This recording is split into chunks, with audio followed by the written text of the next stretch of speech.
오늘 아침 우리에게 주시는 하나님의 말씀은 마가복음 3장 7절로 12절까지 말씀입니다. 신약 성경 56면 마가복음 3장 7절로 12절까지의 말씀을 제가 봉독하도록 하겠습니다. 이 기록된 계시의 말씀을 봉독할 때에 지금도 살아 계셔서 우리 각 사람 심령 안에 실제로 거하시는 주님의 음성을 친히 들으시기 바랍니다.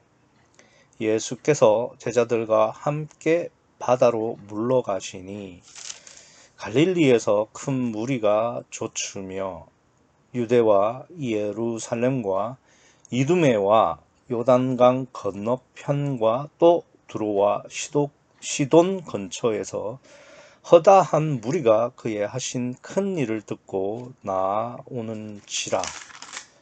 예수께서 무리에 애워싸 미는 것을 면키 위하여 작은 배를 등대하도록 제자들에게 명하셨으니 이는 많은 사람을 고치셨으므로 병에 고생하는 자들이 예수를 만지고자 하여 피끈이 함이더라.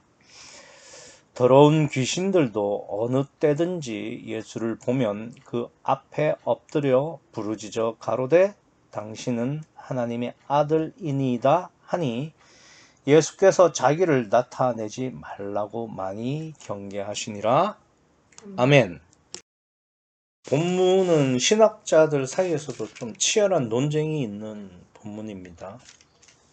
어떤 논쟁이 있냐면 예수님은 하나님이신데 왜 사람들을 이렇게 피해서 배를 띄우셨냐? 하나님이면 뭐 사고를 미리 그러니까 예방하실 수 있는 능력이 있지 않겠냐? 뭐 이런 이야기죠. 구유 복음에서는 이게 육체 우선의 이중체 뭐 이렇게 해석을 합니다. 그래서 이제 그렇게 이해를 할 수가 있죠. 예수님이 아무리 하나님이시라도 육체를 입은 이상 육체 우선이시기 때문에 이제 뭐 졸립기도 하고 시장하시기도 하고 사람들이 많이 몰리면은 예수님도 이렇게 이제 뭐 압사 깔려 죽으실 수도 있기 때문에 그러니까 육체 우선이기 때문에 이제 그런 문제가 생기는 거죠. 그래서 이것을 신학자들은 뭐 신인 메시아의 인성에 대한 부분이다 뭐 이렇게 해석을 합니다. 뭐 용어는 좀 다를 수 있는데 크게 어떤 개념적으로는 비슷한 해석이라고 볼 수 있죠. 그런데 이제 이 신학자들이 뭐 예수님이 이렇게 배를 띄운 이유를 그러니까 이제 그러니까 인성을 드러낸다 뭐 이런 부분으로만 끝냈으면은 좋았을 텐데 그러니까 예수님께서 이 합리적인 방법을 찾으셨기 때문에 이제 사람들이 와도 문제가 되지 않도록 예수님께서 배를 띄워서 이렇게 압사를 면했다 뭐 이런 식으로 해석하기 때문에 자꾸 문제가 생기는 거죠. 그래서 이제 그 구유복음에서는 뭐 금방 말씀을 드린 것처럼 예수님께서 하나님이시라도 육체를 입으면 육체 우선이기 때문에 이제 배를 띄우신 거죠. 뭐 그렇게 우리가 해석을 하면 될 것 같습니다. 그런데 이제 여기서 왜 이제 사람들이 예수님을 찾아왔냐면은 10절에 이렇죠. 이는 많은 사람을 고치셨으므로 병에 고생하는 자들이 예수를 만지고자. 그러니까 예수를 만지고 나은 사람도 있더라 이런 소문도 퍼졌고 또 예수를 만지면은 뭔가 내 병이 낫지 않을까 싶어가지고 예수님이 한 사람 한 사람 이렇게 고쳐주시니까 시간이 더디고 이러니까 막 아픈 사람들이 한꺼번에 몰려가지고 누가복음 같은 데 보면 서로 발표 지경이다 이런 표현까지 나오죠. 그래서 예수님께 이렇게 사람들이 몰리고 이렇게 사고가 날 수도 있고 그런 점에서 이제 예수님께서 오늘 본문처럼 행하시는 겁니다. 그런데 이제 그 예수님께서 여기 11절에 보면은 더러운 귀신들도 어느 때든지 예수를 보면 그 앞에 엎드려 부르짖어 가로되 당신은 하나님의 아들이니다 라고 이제 이야기를 하죠. 그랬더니 예수님께서 12절에 예수께서 자기를 나타내지 말라 많이 경계하셨다. 그러면 이제 예수님은 두 가지를 다 알고 있으시죠? 예수님께서 육체를 입은 이상 당신이 아무리 하나님이시라도 이렇게 사고의 위험, 그러니까 죽을 수 있다는 위험을 인지하셨기 때문에 배를 대동하라고 하신 거고, 그러니까 신인 메시아의 인간의 속성을 아셨고 그래서 배를 대동하라고 하신 거죠. 그리고 이제 11절에 보면은 귀신들이 예수님을 보고 당신은 하나님의 아들이다 라고 말하는 것을 들으시고 12절에 자기를 나타내지 말라. 그러니까 여기서 자기는 예수님이시죠. 그러니까 예수님이 하나님의 아들이다. 즉 하나님이시다. 신인 메시아의 신의 부분도 분명히 인지하고 계시죠. 그래서 그러니까 뭐 어떤 목사는 뭐 예수님께서 이중체임을 인지 못했다 뭐 이렇게도 해서 설교도 하던데 그거 아닙니다. 오늘 본문 보시면 아시겠지만 예수님은 육체 우선을 분명히 인지하고 계셨고 그리고 동시에 당신이 하나님의 아들이라는 것도 분명하게 인지를 하고 계셨습니다. 그러니까 뭐 예수님도 이중체를 모르셨고 그래서 사역만 이중적으로 하셨다. 이런 엉터리 설교는 정말 우리가 진짜 분별을 잘 해야 하는 겁니다. 그래서 성경을 우리가 설교를 우리가 어떻게 받아들이느냐부터 시작해서 우리가 성경을 어떻게 읽을 것인가, 또 성경에 나오는 신학적 해석을 우리가 어떻게 할 것인가에 대한 기준은 언제나 성경에 있어야 되는 거죠. 어떤 목사가 이런 말을 했더라, 어떤 신학자가 이러한 이론을 펼치더라, 그건 아무런 그러니까 중요한 게 아니에요.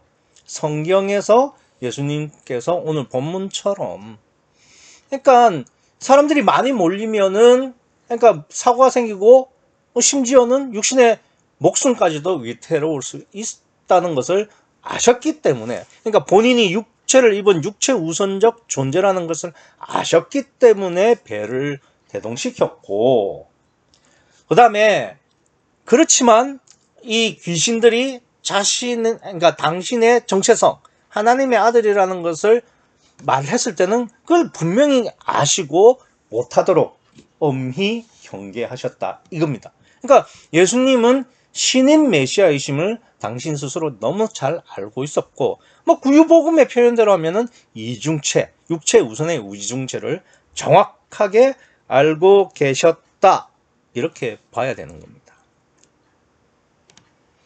근데 저는 이런 게 크게 의문이 되지는 않았습니다. 왜냐면 예수님께서 신인 메시아이심을 모를 리가 없죠. 그러니까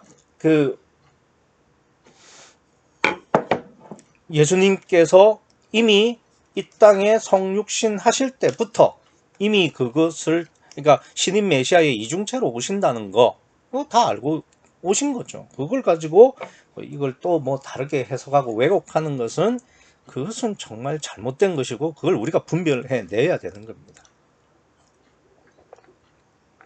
그럼 제가 의문을 가진 게 뭐냐? 여기 보시면 7절에 이렇게 돼 있죠. 예수께서 제자들과 함께 바다로 물러가시니 갈릴리에서 큰 무리가 좇으며 라고 되어 있습니다. 그러니까 큰 무리가 이제 좇기 전에 예수님께서 제자들과 함께 이제 바다로 물러가셨다 이라고 되어 있는데, 이게 왜 물러간다라는 단어를 썼을까요? 그냥 예수님께서 바다로 가신 거 아닌가요? 바다는 갈릴리가 되는데 어쨌든 예수께서 제자들과 함께 바다로 가시니 갈릴리에서 큰 무리가 쫓았다.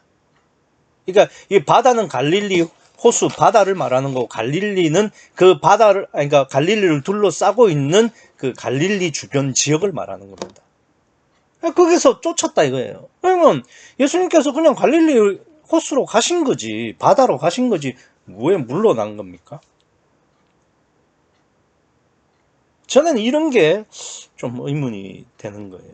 그러니까 물러갔다라는 것은 원래 출발한 곳에서 다른 곳으로 갔다가 다시 갔다는 이야기 아닙니까?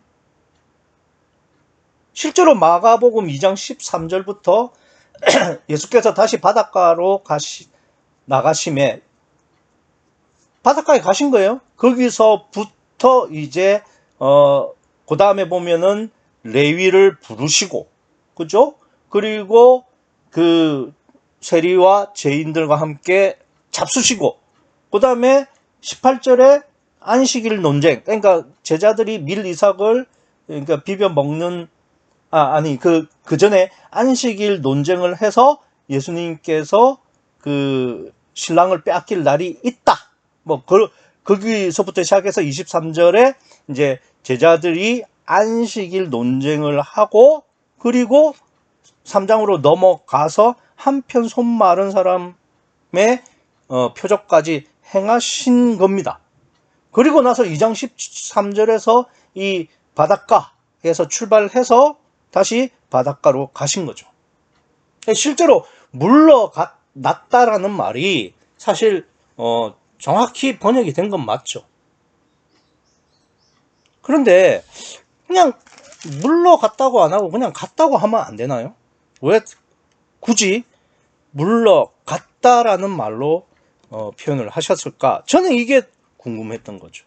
이게 의문이 됐던 거죠. 그래서 이 물러났다라는 단어가 저는 맞는 말이긴 하지만 굳이 꼭 물러났다라는 표현을 쓸 필요가 있었나, 그런 생각에서 이 물러났다라는 단어가 헬라어로 뭘까 궁금해서 찾아봤죠. 그랬더니 아나코레오라는 단어를 썼습니다. 그러니까 이 아나코레오라는 말이 무슨 말이냐면 아나가 다시예요. 다시. 그래서 거듭난다. 거듭난다라는 말이 다시 태어난다는 뜻 아닙니까? 이게 아나겟나오라는 뜻입니다. 그러니까 아나가 다시, 겟나오가 태어나다, 다시 태어나다, 거듭난다, 이런 뜻이 되겠죠. 그리고 이제 코레오라는 단어는 이동한다는 뜻이 있어요. 그러니까 오늘 본문에서는 그냥 예수님을 단순히 그러니까 이동하신 것으로 번역을 한 거죠. 물러났다. 그러니까 원래 갈릴리 바닷가에 계시다가 일정한 사역을 하시고, 그리고 다시 갈릴리로 돌아가셨다. 이런 의미로 이제 물러났다, 이렇게 번역을 한 겁니다. 그런데 이제 코레오라는 단어는 이동했다라는 큰 뜻도 있지만 또 다른 큰 뜻이 뭐가 있냐면은 안으로 들이다라는 뜻입니다. 안으로 들이다. 그래서 예수님께서 바리새인들과 그러니까 어떤 논쟁이 있었냐면은 예수님께서 식사를 하시는데 바리새인들이 와서 왜 너의 선생은 음식을 먹기 전에 손을 씻지 않느냐, 이런 논쟁이 있었어요. 그랬을 때 예수님께서 뭐라고 하시느냐면은 너희들이 음식을 먹으면 그게 배로 들어가지 않느냐, 그리고 그것이 뒤로 나가지 않냐, 이렇게 할 때 배로 들어간다라고 할 때 이때 코레오라는 단어를 씁니다. 그러니까 이 코레오가 뭐냐면 음식을 먹으면 그 음식이 뱃속으로, 뱃속으로 들어가잖아요. 그때 코레오를 쓰는 겁니다. 따라서 예수님께서 바다에서 출발해서 바다로 가신 게 그러니까 그냥 이동의 의미라고 볼 수도 있죠. 그래서 오늘 본문에서는 이제 물러났다 라고만 이렇게 번역을 한 겁니다. 그런데 이 코레오의 또 다른 큰 뜻, 속으로 들어간다 라는 의미를 본다면 원래 예수님께서 이 갈릴리 바다에서 계시다가 그 속에 계시다가 다시 갈릴리 바다 속으로 들어가신 거예요. 뭐 속으로 들어갔다는 게 잠수를 했다는 뜻이 아니라 갈릴리라는 곳에 그 속에 계시다가 사역을 하시고 다시 갈릴리 속으로 들어가신 거예요. 그런 의도가 된다 이겁니다. 그래서 본문에서는 그러니까 예수님께서 너희가 음식을 먹으면 그 음식이 배 속에 들어가지 않느냐 할 때 그냥 코레오를 썼는데 오늘 본문에서는 아나코레오를 썼다니까요. 다시 그 속으로 들어갔다는 거예요. 그러니까 원래 예수님께서 마가복음 2장 13절에서도 갈릴리라는 곳에 그 속에 계시다가, 그러니까 바다니까 물이죠. 그 물 속에 계시다가 사역을 마치시고 다시 물 속으로 들어가신 거예요. 성경에서는 물을 여러 가지로 표현하죠. 창세기 1장 6절에서 8절에서는 심판의 물이잖아요. 그죠? 궁창 아래의 물과 궁창 위의 물. 그리고 여러 물의 의미가 있지만 풍요의 의미도 있죠. 근데 물이 나타나는 의미 중에 하나가 성령이죠. 그죠? 7 귀신 들린 자가 물 없는 곳을 찾아다니다가 찾을 수가 없어서 다시 그 사람 안으로 들어가잖아요. 그래서 그 사람의 형편이 나중에 더 심해졌다. 그러니까 여기서 예수님이 물에서 나오셨다가 다시 물로 들어가셨다고 할 때 이 물은 우리가 성령을 의미한다고 볼 수 있죠. 왜 꼭 여기서 성령으로 봐야 되냐? 예수님이 나오셨다가 다시 들어가는 물이니까 성령이 아니면 더 이상한 거죠.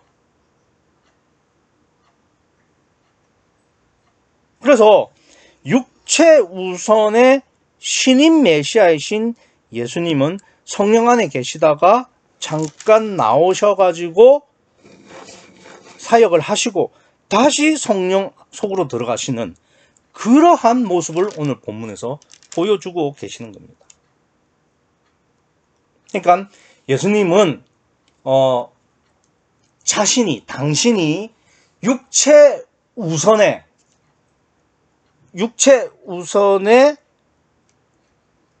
존재, 그러니까 육체 우선의 인간이라는 것도 분명히 알고 계셨고, 특별히 이 육체 우선이라는 것을 아셨기 때문에 육체 부인을 하시기 위해서 성령 안에만 계시다가 나와서 사역하신다면 다시 성령 안으로 들어가시는 자기 부인을 하셨다는 겁니다.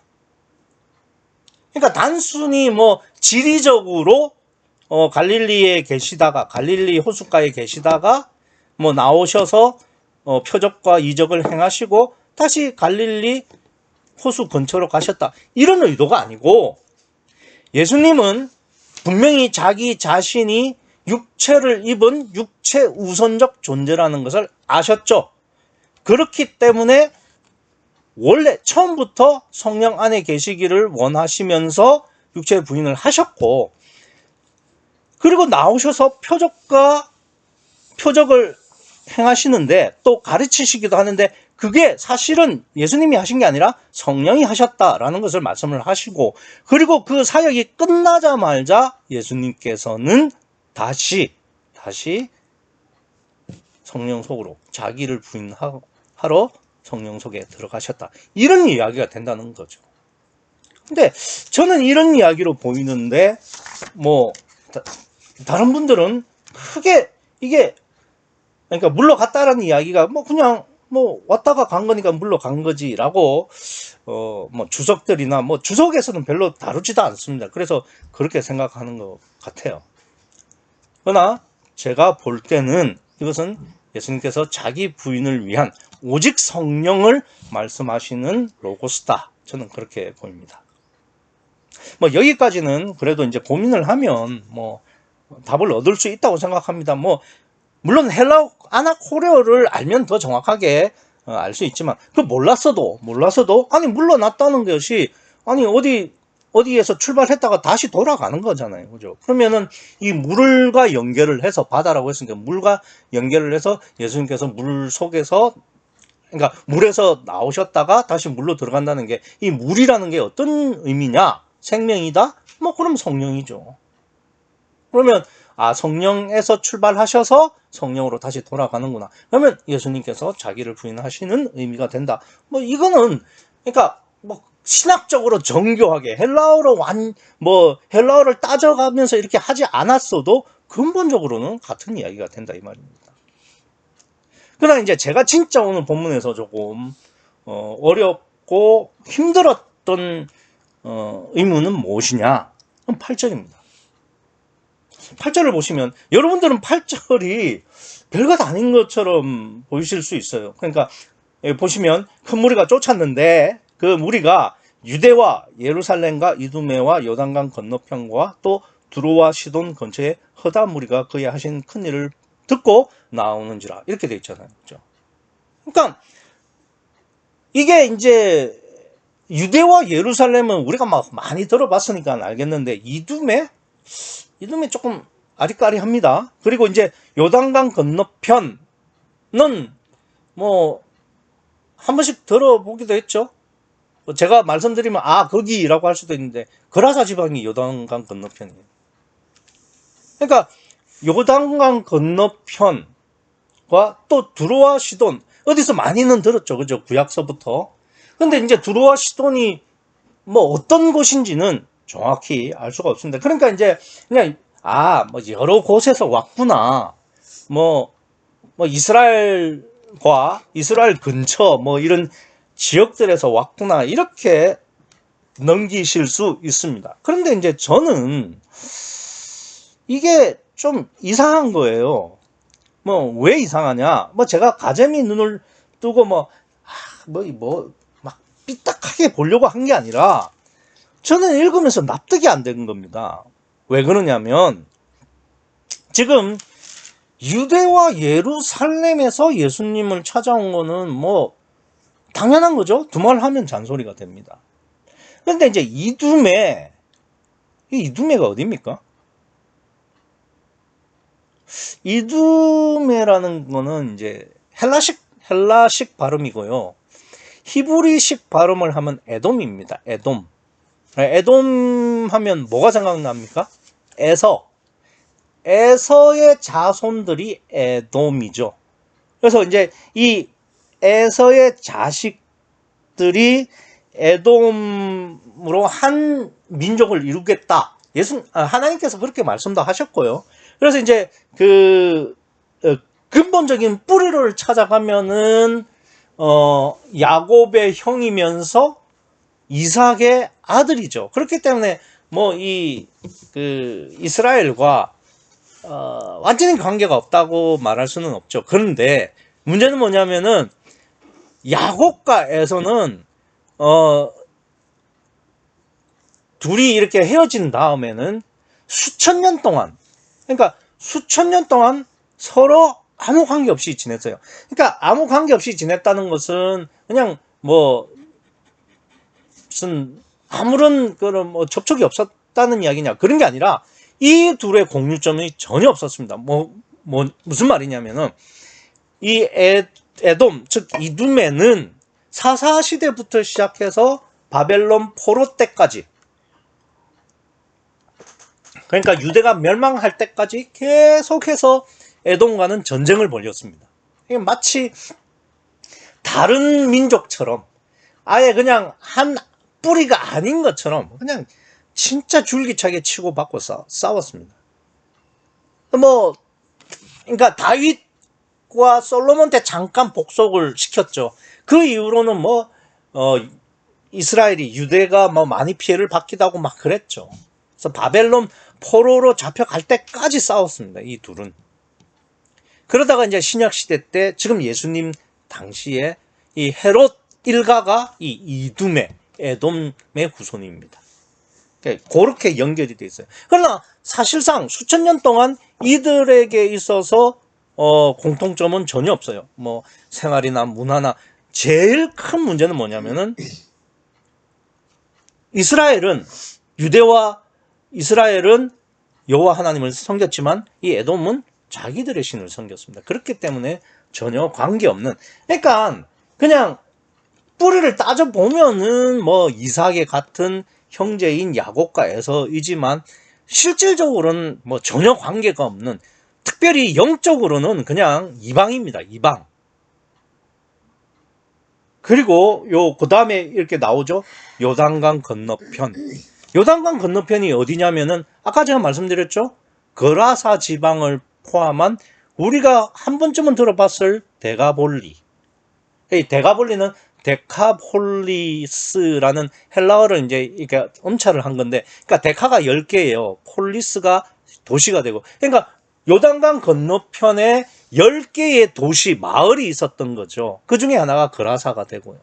그러니까 그 거라사 지방인데, 원래 요단강 건너편은 구약 시대에는 길르앗이라고 해서 유대 지역, 그러니까 유대 땅이었고, 그러니까 같은 민족으로서 같은 하나님을 섬겼던 지역이에요. 그런데 이게 시간이 지나면서 점점 요단강 건너편이 모압과 암몬이라는, 모압과 암몬 아시죠? 롯의 두 딸과 사이에서 난 자식, 형이 모압이고 동생이 암몬입니다. 그러니까 모압과 암몬이 그 자리를 차지하면서 사실상 유대랑은 연결이 끊어졌고, 성경에서 모압과 암몬은 마귀의 의미죠.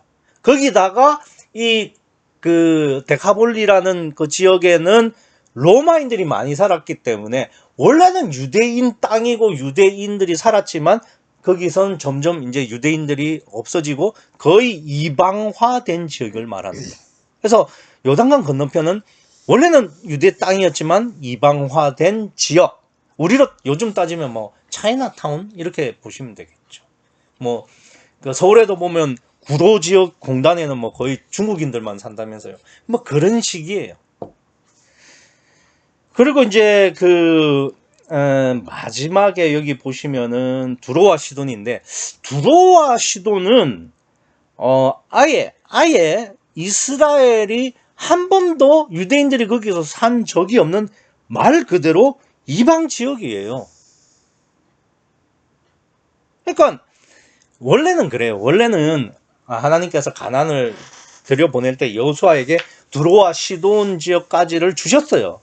근데 두로와 시돈을 정복하러 간 지파에서 두로와 시돈 사람들이 너무 강하니까 그냥 협약을 맺어버린 겁니다.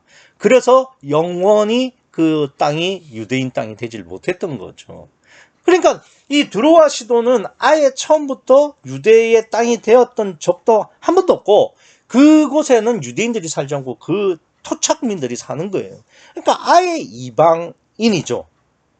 그러니까 뭐 이 유대와 예루살렘을 제외하면 8절에 언급된 지역은 아예 이방이거나 이방화된 지역이고 영적으로는 마귀다, 뭐 이런 이야기가 되는 겁니다. 그러니까 그런 사람들도 이제 예수님을 찾아온 거죠.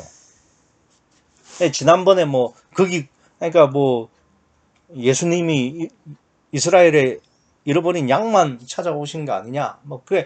근데 그 길을 다 따져보면 두로와 시돈도 그렇고 모압, 암몬, 그다음에 그 이두메 이런 지역들이 전부 사실은 이제 그 직간접적으로 이스라엘과는 관계가 되어 있긴 하죠. 그러나 이제 영적으로는 완전히 다른 이방이고 마귀가 되는 겁니다.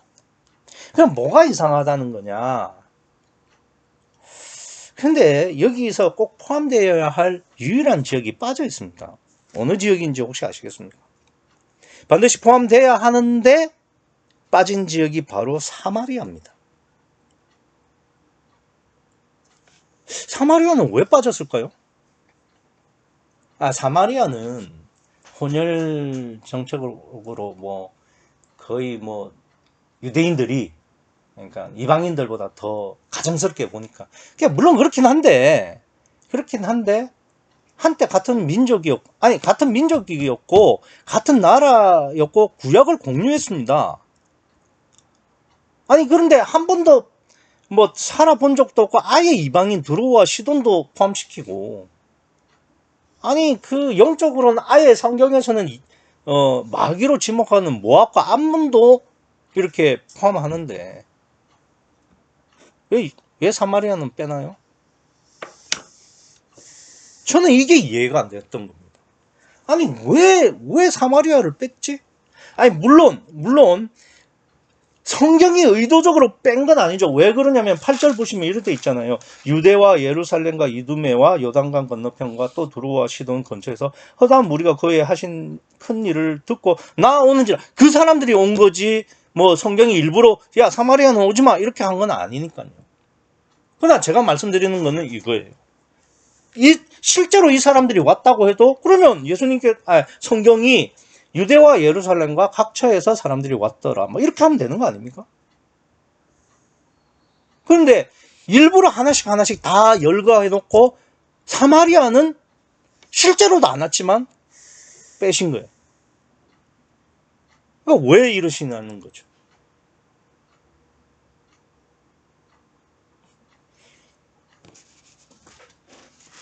원래 이제 사마리아는 앞서 말씀드린 것처럼 뭐 같은 민족의 같은 나라였습니다.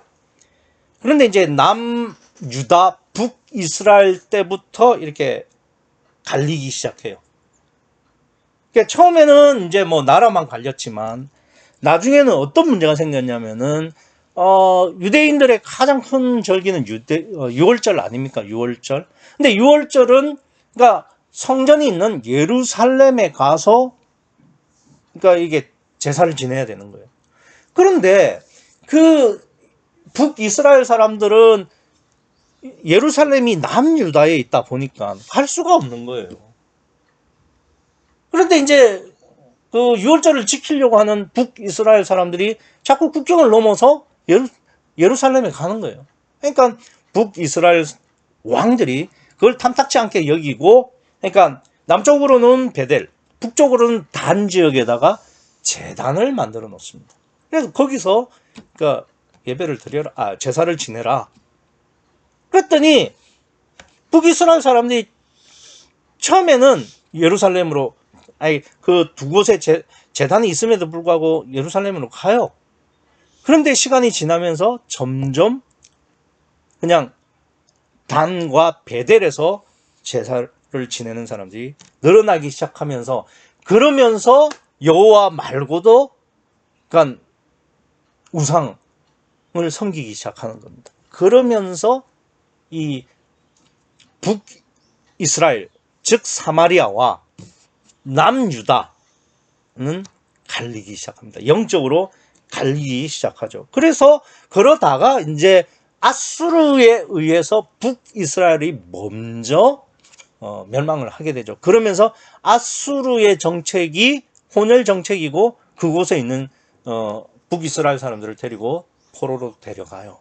그래서 그 북이스라엘 지역에는 그러니까 아수르에 있던 사람들을 또 데려와서 거기서 이렇게 그냥 어쨌든 혼혈 정책을 씁니다. 그리고 나서 다시 이 북이스라엘 사람들이 다시 사마리아 지역에 왔을 때는 남유다 사람들이 굉장히 이 북사마리아 사람들을 가증스럽게 생각을 하죠.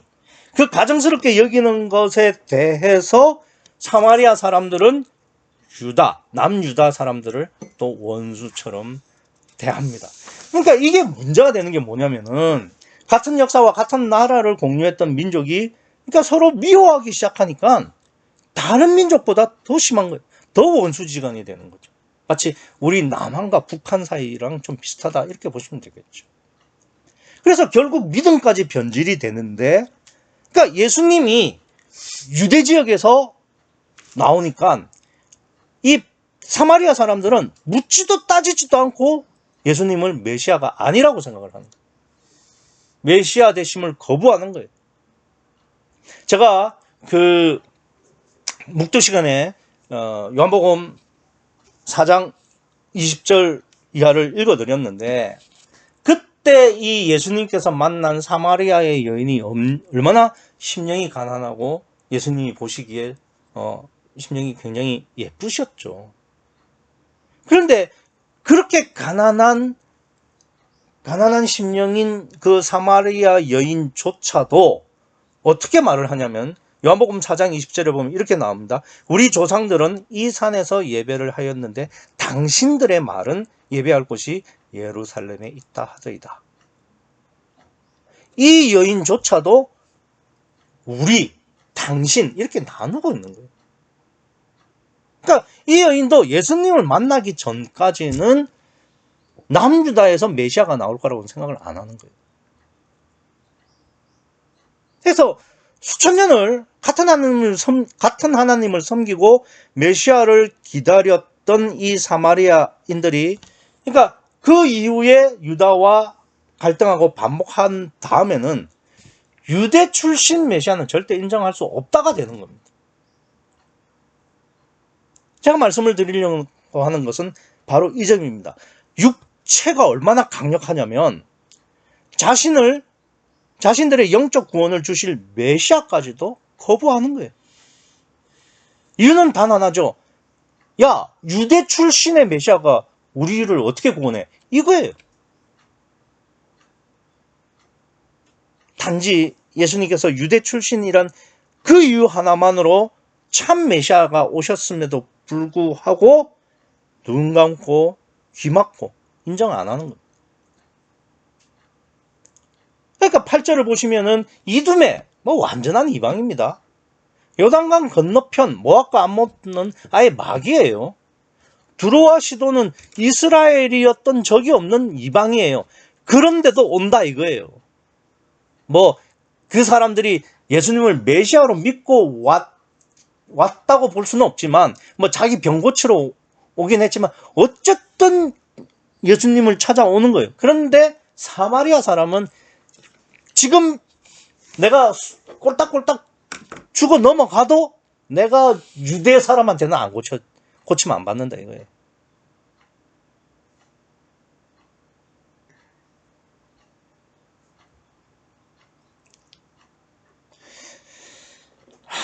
참 이런 것을 보면은 육체적 이유가 영적 이유를 정말 여지없이 그냥 아무렇지도 않게 그냥 헌신짝처럼 종이 구기듯이 그냥 아무렇지도 않게 그냥 묵살을 하는 거예요.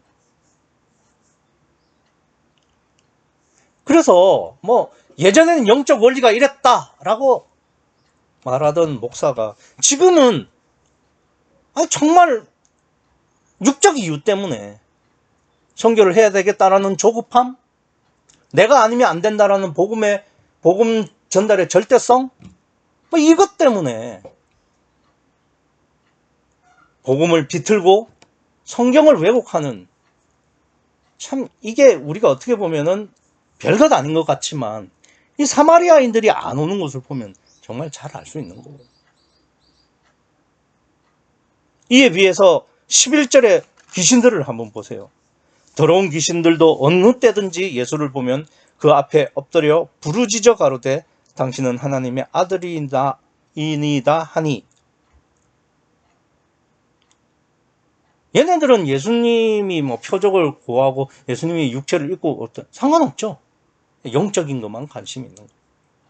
영적인 것만 말하는 거예요. 그런데 인간은 이 육체 때문에 영적 진리를, 영적 진실을 묵살하는 겁니다. 왜곡하고 변질시키고 발로 틀어막고 귀와 눈을 막고 참 문제가 되는 거죠. 그러니까 오늘 본문이 중요한 거예요. 예수님께서 왜 바다로 다시 돌아갔냐? 그러니까 이 물러갔다라는 표현 말고 제 해석대로 하면 왜 예수님은 물속에 계셨다가 다시 물속으로 들어가셨냐? 아니 보세요. 예수님께서 여기 그 2장 13절 이후에 나오셔가지고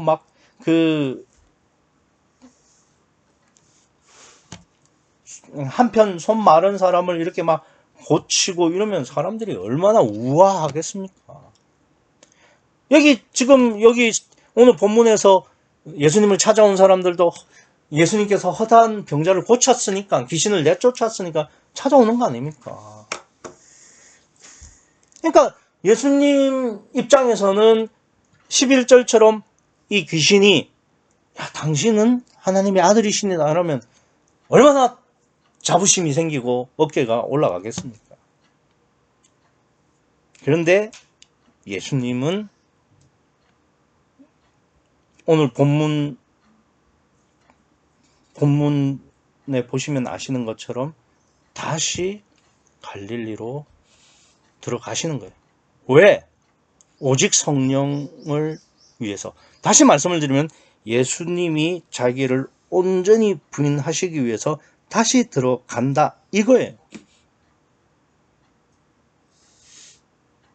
그러니까 이 점이 예수님과 자기를 부인하지 못하는 자들의 결정적인 차이가 되는 겁니다. 성령 앞에서 자기를 지우느냐 아니면 자기를 세우느냐 이 차이예요. 아프리카에는 이디오피아라는 나라가 있습니다. 그 나라 잘 아시죠? 근데 이디오피아 옆에 에리트레아라는 나라도 있다고 합니다. 근데 이게 원래 같은 민족인데, 그러니까 이탈리아가 지배하면서 강제로 나라를 나눴어요. 그래가지고 이게 이제 고착화되면서 지금은 이디오피아도 있고 에리트레아도 있습니다. 근데 같은 민족을 둘로 나눴더니 이 둘이가 더 원수가 되는 겁니다. 그리고 이 두 나라는 기독교를 믿어요. 근데 이디오피아 사람들이 이런 말을 합니다. 만약에 에리트레아 사람이 천국 간다면 나는 그 천국에 가지 않겠다라고 이야기를 합니다. 아니 영혼 구원에 이런 육적인 이유가 들어가도 되나요? 아니 그런 말을 하는 사람 자체가 거듭나지 못했다는 이야기가 되는 건데, 아니 육적인 이유로 영적인 거를 망치는 거는 정말 어리석고 안타까운 일이 되는 겁니다. 다른 사람만 볼 게 아니라 내 심령도 점검을 해야 되죠. 내가 육적 이유 때문에 영적 구원, 영혼 구원을 망치면 안 되는 거 아닙니까?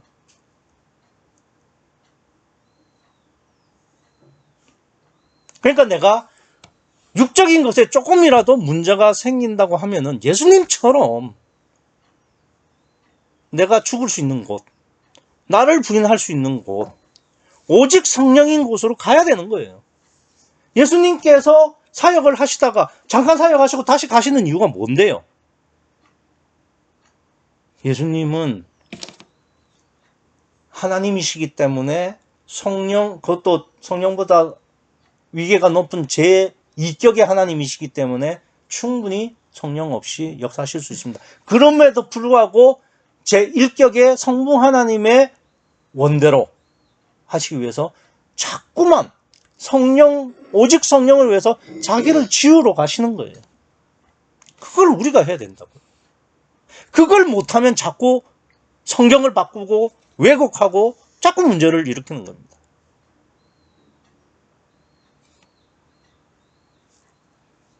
뭐 바다로, 그러니까 물로 간다는 게 무슨 우리가 풀장에 가서 아니면 부산이나 동해로 가라 이런 이야기가 아닌 거죠. 내가 틈만 나면 나를 부인할 수 있는 방법을 나 스스로 가지고 있어야 돼요. 우리가 영성 세미나 할 때 그런 이야기 듣잖아요. 우리가 기도를 하려고 하는데 자꾸 잡생각이 나요. 그러면 그때 뭐라고 딱 한마디만 하면 됩니까? 아, 마귀가 또 나를 기도를 못하도록 방해하는구나. 이렇게 하면 마귀가 꼬리를 내린다고 그러지 않습니까? 그런 것처럼 내가 자꾸 나를 세우려고 하고 육체의 소욕대로 이끌리려고 할 때, 그때 자기가 물속으로 들어갈 수 있는 방법을 하나씩 가지고 계셔야 되는 거죠. 예컨대 잠깐 눈을 감고 기도를 한다거나, 아니면 육체 부인을 위한 말씀을 상기해 본다거나, 어찌되었든 예수님처럼 자주 다시 물속으로 자기를 부인하는 곳으로 오직 성령인 곳으로 갈 수 있는 그런 믿음에서 살아야 된다는 거죠. 그러면 우리가 누가 참 목자이고 누가 택한 종인지를 분별할 수 있죠. 어떻게 분별할 수 있습니까? 참 목자와 택한 종은 다른 건 몰라도 오직 성령이어야 되는 겁니다. 그것만이 확실하죠. 다른 건 모르겠어요. 오직 성령만은 확실해야 됩니다. 그래서 그 설교에 정말 성령만 말하는가?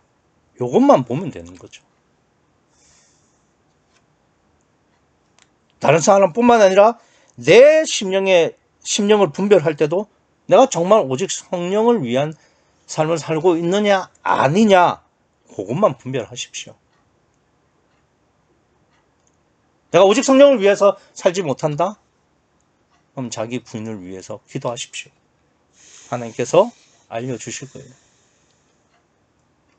하루하루, 아니 매 순간 자기 부인의 바다로 가셔서 내 심령이 오직 성령의 믿음 안에서 살아가는지를 점검하셔야 됩니다. 바닷가에 갔으면 살라고 하지 마시고 완전히 빠져 죽으시고 예수님처럼 오직 성령으로만 살아가시는 육신의 귀한 시간이 되시기를 간절히 소원합니다. 예수님의 기도하시겠습니다.